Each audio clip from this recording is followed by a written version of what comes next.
अब जब भी एक न्यू साइकिल को खरीदते होंगे मोस्ट प्रोबेबली आपको उसके साथ इस तरीके का एक फुल ब्लैक कलर में सस्पेंशन फॉर्क मिलता होगा। तो आज हम इस सस्पेंशन फॉर्क को चेंज करने वाले हैं मेरे इस न्यू सस्पेंशन फॉर्क के साथ। मगर क्यों? मैं इसका कारण आप लोगों को एक एक करके बताता हूँ। It's might be subjective, in my case इसका स्मॉल साइज, वैसे भी ये फॉर्क अच्छा दिखता भी नहीं है एंड परफॉर्म भी नहीं करता। और ये फॉर्क आपको कैसा लगता है आप मुझे कमेंट करके बताओ और इसका साइज़ का डिफरेंस मैं आप लोगों को कंपेयर करके दिखाता हूँ। इस फॉर्क का साइज़ छोटा होने के कारण साइकिल का साइज़ भी छोटा लगता है 27.5 इंच का व्हील साइज़ होने के बाद भी, और साइज़ छोटा होने के कारण सामने से झुका हुआ भी है। इससे क्लाइंबिंग में तो हेल्प होता है लेकिन थोड़ा डिस्टेंस चलाने के बाद हाथ में दर्द करता है।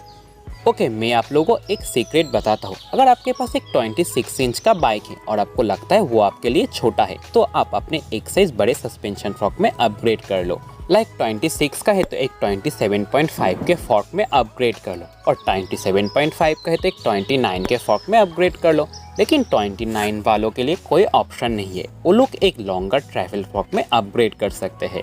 यह है 27.5 इंच का फॉर्क और यह 26 इंच का फॉर्क जो मेरे पहले वाले साइकिल में था। फिर भी इन दोनों का साइज लगभग सेम है। और यह एक 27.5 इंच का फॉर्क, आप साइज का डिफरेंस देखो, और ये 29 इंच का फॉर्क। सो साइज रियली मैटर्स। तो चलिए, इतना एक्सप्लेनेशन के बाद आप मेन वीडियो को शुरू करते हैं। इसके लिए आपको कुछ टूल्स की आवश्यकता है, मैं पहले आप लोगों को वो दिखा देता हूँ। आपको चाहिए होगा 2 एलन कीज, 4 और 5 मिलीमीटर का एक हैमर और एक लकड़ी का टुकड़ा, एक स्क्रू ड्राइवर और एक हैकसॉ, कुछ सैंड पेपर्स। इसका कारण आपको बाद में पता चल जाएगा।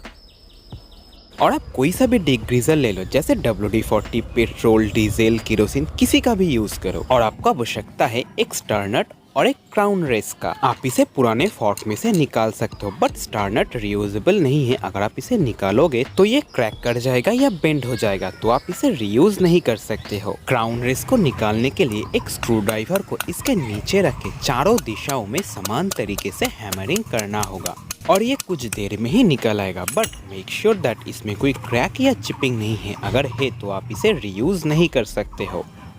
तो सबसे पहले आपको फ्रंट ब्रेक केबल को हटाना होगा विथ ए 5 मिलीमीटर एलन की। मैं केबल इन प्लग्स को एक हैमर और एक प्लायर के हेल्प से इस तरीके से हटा लेता हूँ। मैं इसको रीयूज करने वाला हूँ। देन आपको कैलिपर को इस एडाप्टर के इधर से ही खोलना होगा with a help of 5 millimetre Allen key, और इन सब का थ्रेड पैटर्न है anti clockwise for opening. Then आपको फ्रंट व्हील को निकालना होगा। अगर आपके पास क्विक रिलीज सिस्टम नहीं है तो आपको जरूरत होगा एक 15 नंबर का रेंच, और आप चाहे तो क्विक रिलीज इंस्टॉलेशन का वीडियो देख सकते हो। देन आपको 5 मिलीमीटर के एलन की से ही स्टेम समेत हैंडल बार को निकालना होगा, और इसका थ्रेड पैटर्न है anti clockwise for opening. Then आपको एक 4 मिलीमीटर के एलन की से इन पिंच बोल्ट्स को लूज करना है। किसी किसी में 5 मिलीमीटर का भी यूज होता है। देन आपका स्टेम समेत हैंडल बार कुछ इस तरीके से निकल आएगा।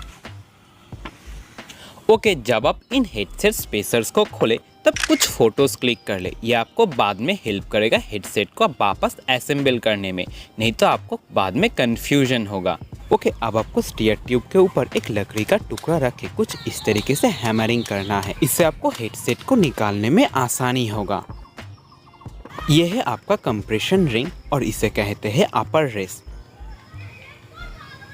और यह है एक डस्ट सील, और ये तीनों कुछ इस तरीके से एक साथ रहते हैं, dust seal, upper race and compression ring.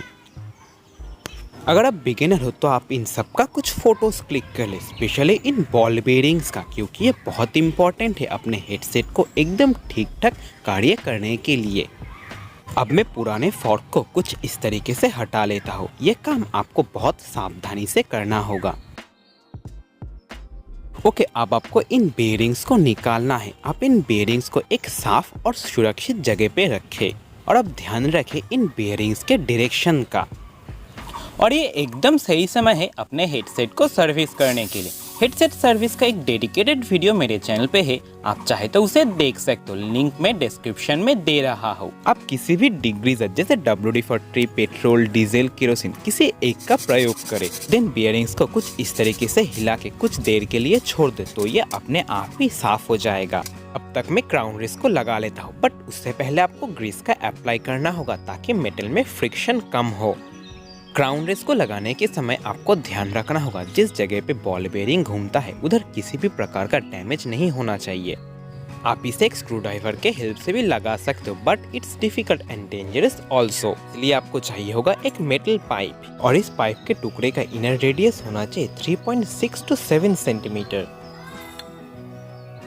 मैं इसके ऊपर एक लकड़ी का टुकड़ा रखे हर दिशा में समान बल प्रयोग करने वाला हूँ, और आपको भी ऐसा ही करना है। अगर आरा टेरा हो जाता है तो ये अंदर नहीं जाएगा, और ये कम डिफिकल्ट एंड टाइम कंज्यूमिंग है। और आपको देखते रहना है क्राउन रेस हर दिशा में से समान तरीके से अंदर जा रहा है या नहीं, और मुझे लगता है ये थोड़ा सा और अंदर तक जाएगा, तो मैं एक बार और समान तरीके से हर दिशा में बल प्रयोग करूंगा। And if I am lucky enough तो ये बहुत जल्दी एकदम परफेक्टली फिट हो जाएगा और इसमें थोड़ा सा भी गैप नहीं रहेगा। अब मैं हेडसेट के हर एक अंश को अच्छी तरीके से साफ कर लेता हूँ, और साफ हो जाने के बाद ये आपको एकदम नया जैसा दिखेगा। और अब इन सबको एक एक करके साइकिल में लगाना होगा।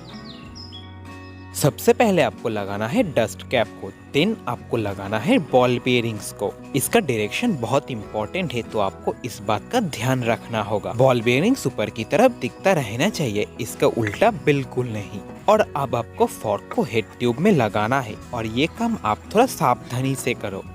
देन आपको इधर भी बॉल बेयरिंग्स को लगाना होगा, और ये नीचे की तरफ करके होना चाहिए। देन आपको डस्ट कैप को लगाना है, और उसके बाद आपको लगाना है अपर रेस। और मुझे लगता है स्टीयर ट्यूब को थोड़ा काटना होगा, इसलिए मैं अभी ग्रीस का अप्लाई नहीं कर रहा हूँ। और अब जाएगा कंप्रेशन रिंग। और आप इन चीजों को ध्यान से देखो, नहीं तो इंस्टॉलेशन के समय आपको ही दिक्कत होगा। मैं इसको थोड़ा दबा देता हूँ, नहीं तो मेजरमेंट्स गलत हो जाएगा। अब इन स्पेसर्स को लगाना होगा, बट इट्स कंडीशनल, आप कितने मात्रा में इन स्पेसर्स को यूज करना चाहते हो। लेकिन अब मैं इन स्पेसर्स को यूज नहीं करने वाला हूँ, क्योंकि ये 29 इंच का फॉर्क है, तो मेरा हैंडल बार का हाइट बहुत इंक्रीज हो जाएगा। बट मैं एक स्पेसर को यूज करने वाला हूँ। तो मैं एक पतले स्क्रू ड्राइवर से इधर अच्छे से मार्किंग कर लेता हूँ, ताकि मेरा मेजरमेंट गलत ना हो। क्योंकि मेरा स्टीयर ट्यूब ज़रूरत से लंबा है, तो मुझे इसे इधर से काटना होगा, और इसको एकदम समान काटना है, नहीं तो ये टॉप कैप और ये पिंच बोल्ट नहीं लगेगा। इसके लिए मेरे पास कोई प्रॉपर टूल नहीं है, तो मैं एक स्टेम को यूज़ करने वाला हूँ। वो कैसे करते हैं चलिए मैं आप लोगों को दिखाता हूँ। अगर आपके पास कोई पुराना यूजलेस स्टेम नहीं है तो आप मेटल वर्कशॉप जाके इसे कटवा लो, बट आप उनसे ज़रूर कहना आपको ये एकदम सीधा काटना है।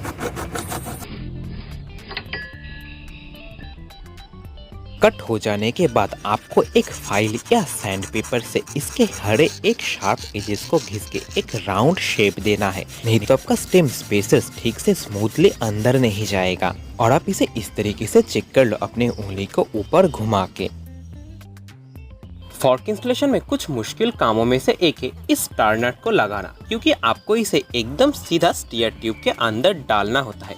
अगर थोड़ा भी टेढ़ा हो गया है तब भी आपका पिंच बोल्ट और टॉप कैप नहीं लगेगा। इसके लिए एक प्रॉपर टूल आता है, वो भी मेरे पास नहीं है, तो मैं एक जुगाड़ का यूज करने वाला हूँ। आपको एक सीट पोस्ट लेना है जो इसके अंदर तक जाए, या एक क्रैंक रिमूवल टूल जो भी आपके पास उपलब्ध हो, लेकिन वो पिंच बोल्ट से बड़ा होना चाहिए। आपको पहले स्टार नट को स्टीयर ट्यूब के ऊपर रखना है, देन उस मेटल ऑब्जेक्ट को, देन आपको हैमरिंग करना है, और ये काम भी थोड़ा डिफिकल्ट एंड टाइम कंज्यूमिंग है। जब आप स्टार नट को लगाए तब इस बात का ध्यान रखें क्या ये एक पैरेलल लेवल को मेंटेन करते हुए समान तरीके से नीचे तक जा रहा है या नहीं। जैसा कि आप देख सकते हो ये एकदम ठीक ठाक तरीके से अंदर तक जा रहा है, तो मैं थोड़ा सा और हैमरिंग करके इसको नीचे तक ढकेल देता हूँ। आप अगर इतना भी अंदर तक ले जाते हो तो भी आपका काम बन जाएगा, और मैं आप लोगों को सजेस्ट करूंगा आप इसे ज्यादा अंदर तक ना ले जाए। एंड अब वही सेम प्रोसेस से पहले आपको डस्ट कैप को लगाना है, देन बॉल बेयरिंग्स को लगाना है। मैं दोबारा मेंशन कर रहा हूँ, अब बॉल बेयरिंग्स के डायरेक्शन का ध्यान रखें, ये ऊपर की तरफ करके ही होना चाहिए। और अब मैं इसमें ग्रीस का अप्लाई करूंगा, आप इसमें कोई कंजूसी ना करें। एंड मैं आप लोगों को एक हेडसेट का डायग्राम देता हूँ, आप उसको स्क्रीन को पॉज करके देखना, और तब तक मैं फॉर्क को हेड ट्यूब में सावधानी से लगा लेता हूँ। और अब आपको ऊपर की तरफ भी बॉल बेरिंग्स को लगाना होगा and cross check the direction, ये नीचे की तरफ करके ही होना चाहिए। मैं थोड़ा ग्रीस इधर भी लगा लेता हूँ फॉर एक्स्ट्रा स्मूथनेस। देन आपको डस्ट कैप को लगाना है पहले की तरह, सेम प्रोसेस है। देन आपको अपर रेस्ट को लगाना है पहले की तरह। देन ये कंप्रेशन रिंग जाएगा। मे बी आपके पास ये वाला हिस्सा एक रबर का भी हो सकता है और मेटल का भी, और अब इस हिस्से को भी लगाना है। एंड देन फाइनली स्टेम समेत हैंडल बार को लगाना है। लगभग पूरा काम तो हो गया, अब बस इन पिंच बोल्ट्स को कसना है। बट उससे पहले आप थोड़ा ग्रीस का अप्लाई करें। आप इन पिंच बोल्ट्स को एक बार में ही पूरा मत कसे। आप पहले स्टेम के इन बोल्ट्स को लगा लो with the help of 4 and 5 mm Allen key and thread pattern is clockwise. Then आप फ्रंट व्हील को लगा के एक बार हैंडल बार को सीधा कर लो। देन फाइनली आप इन पिंच बोल्ट्स को कस दो and the thread pattern is clockwise. अब मैं फ्रंट ब्रेक कैलिपर को लगा के इसको एडजस्ट कर लेता हूँ। आपको भी इसे एडजस्ट करना होगा, इसके लिए आप इस वीडियो को देखो, लिंक मैंने डिस्क्रिप्शन में दे दिया है। और ये फाइनली कुछ इस प्रकार से दिख रहा है, बहुत ही सुंदर। लेकिन ये 29 इंच का होने के कारण इधर थोड़ा अधिक गैप है, जो कि थोड़ा सा अजीब लगता है, बट वो ठीक है। Thanks for watching. ऐसी और वीडियोस के लिए आप मेरे चैनल को सब्सक्राइब कर लो। वीडियो अच्छा लगा है तो आप एक लाइक करना एंड रिव्यू के लिए एक कमेंट करके बताओ।